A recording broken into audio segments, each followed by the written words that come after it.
Sa usapin naman ng pagtaas ng sweldo, masarap pakinggan ang matatamis na mga pangako. Ngunit ang mga ito ay may epekto sa paglago ng negosyo, trabaho at ekonomiya. Kaya't kailangan na pag-aralan natin ng mabuti. We hear the call of our workers for better wages and assure you that your concerns are being addressed through the regional tripartite wages and productivity boards. The government stands firm in its commitment to protecting and advancing workers' welfare while promoting inclusive economic development.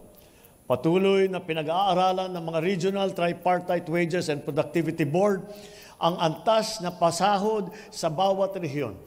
Simula Hunyo ng nakaraang taon, 16 na rehiyon sa Pilipinas ay nakapagpatupad ng dagdag sahod na. Sa kabuuan, 28 wage order na ang naaprubahan.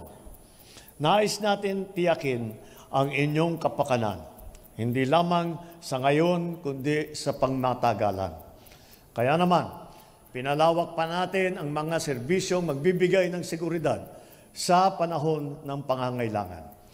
Sa tulong ng SSS, ng Social Security System, simula Hulyo ng 2025, ang mga miyembro na may malilinis na record ay makakakuha ng loan sa SSS sa mas mababang interest.